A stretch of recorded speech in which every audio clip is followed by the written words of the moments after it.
Welcome, Crest members. This is Bill Giannone, and I welcome you to part 3 of our 10-part series on commercial invoicing explained. Today we're going to cover the concept of basis. We talked about ABCDs in the last couple of sessions. Well, the B stands for basis. What is basis? Basis is how you intend to bill for what you do. It's very important on a commercial project. We need to communicate this with the carrier before we start the project. They're not used to being told at the end what we're going to do in terms of how we're going to produce our invoice.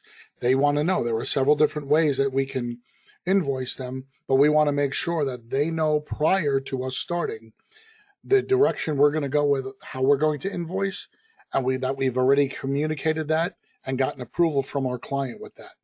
Very, very important that we do this. It says it on the bottom, but it's very, very truthful.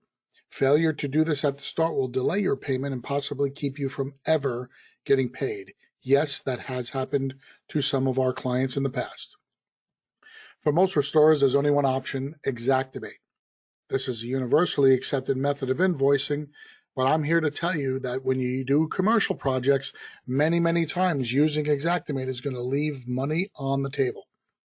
So we have to understand that there is actually a second choice, and it's something called time and materials. For every project, this should be your choice, either Xactimate or time and materials. Okay? The decision is very simple. How do you decide which one to use? Okay? One question. Just ask yourself this one question. What is my rate of production going to be?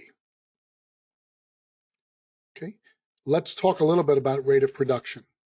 I throw this cartoon in on all of the classes I teach because it really gives us a good idea of what we as owners sometimes in the restoration industry do.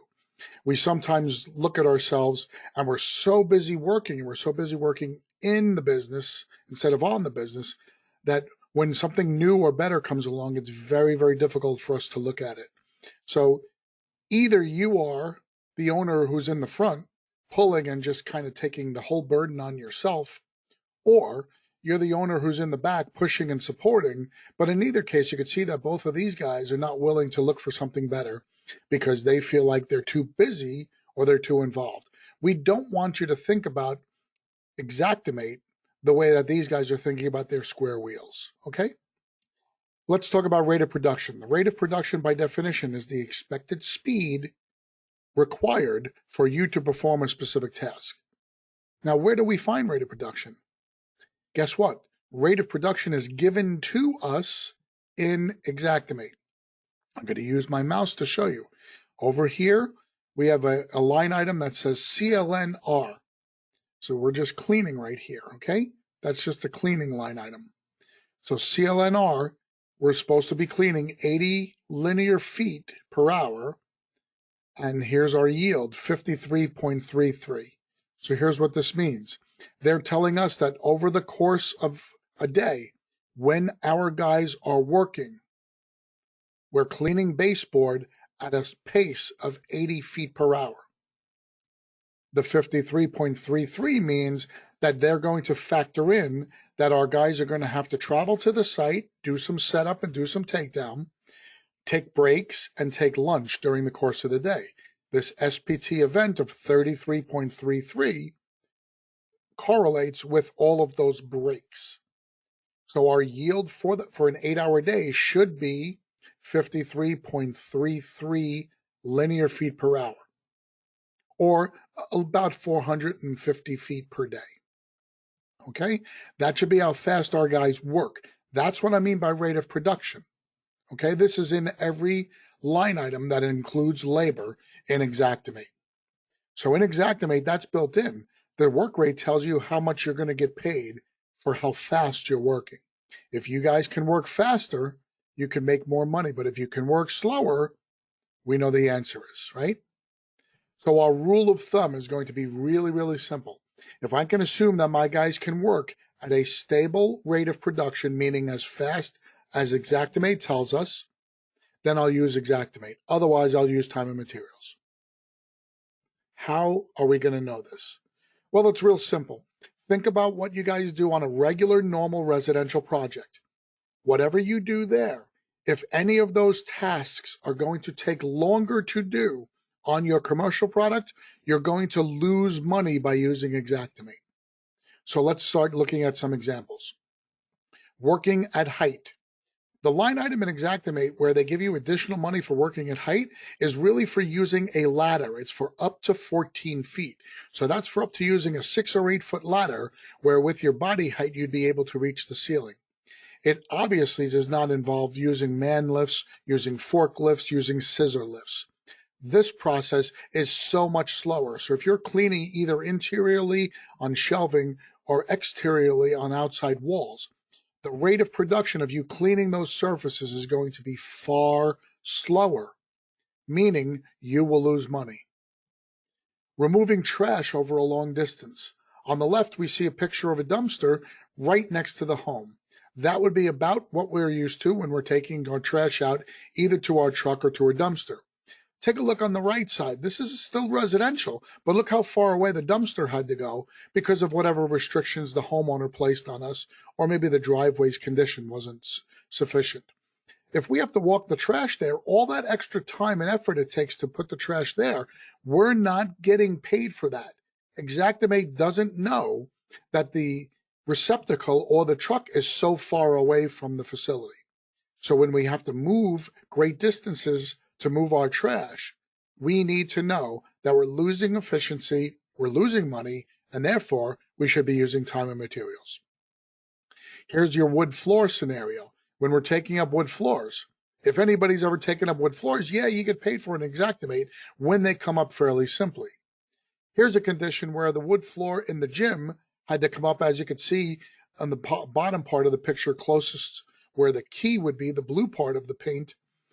You can see that those floors are very cupped. Each piece of wood is very cupped and the floor has to come up. Well, these gentlemen who are doing this are part of an 8-man team, and this little spot has taken them 6 hours to do. There's no possible way that the square footage calculation for removing wood floors is going to account for a gym floor, which is usually nailed and glued down at the same time. Very, very difficult procedure. Okay? If you have things in your way that are going to hinder your progress. You know, we've talked about situations in the past when we talk about agreed upon scope, that sometimes we might have to put up with the wants and needs of the property owner. In this case, we have an assisted living facility with some water damage, but they didn't want to close and they didn't want to totally restrict access to the residents. So you see a gentleman standing just behind a mop. He's got his walker with him. For us to work around that gentleman and for us to do things to make sure that it's not a total trip and fall hazard for all of these residents, we're not going to be able to work at the speed we want to work at. That means we should be using time and materials. This slide is very simple. I have a picture that says one of these.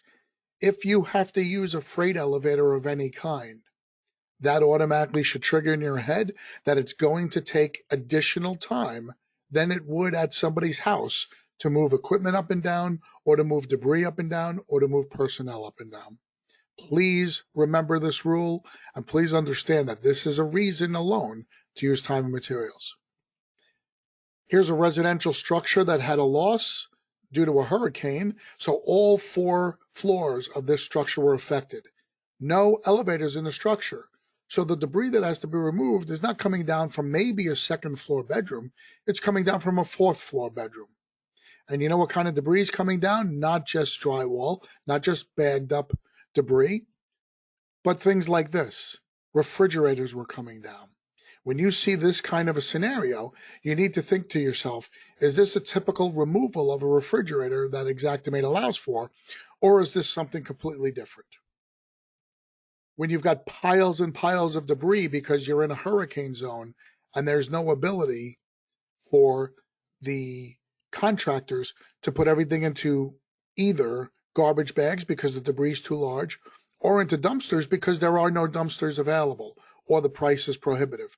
Sometimes you'll have a scenario where the garbage will just pile up for a while before it can be addressed. Here's another scenario of the garbage finally getting addressed. Just remember, you wouldn't be being paid for all of this. All of these things make this job much more tedious, much more difficult. Therefore, you can't capture them accurately in a Xactimate rate of production model. I always say if you're looking at this building and you have these in front of them, these meaning porta potties, the porta potty should automatically signify that this is not a simple job, that there are issues with the plumbing inside, and that we need to make sure that we need to use time and materials. Finally, I want you to look at this picture and understand all of those other pictures are of this particular building. You can see the extensive damage to the roof. You can see there's damage all around the rest of the facility.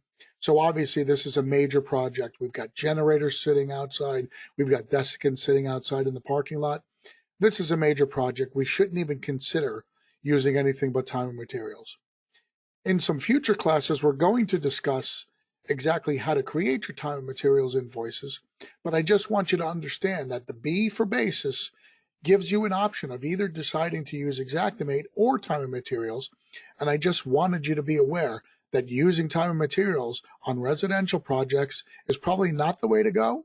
Xactimate is better because it's reasonably simple rates of production, but on commercial projects, we're almost always going to want to steer ourselves towards time and materials.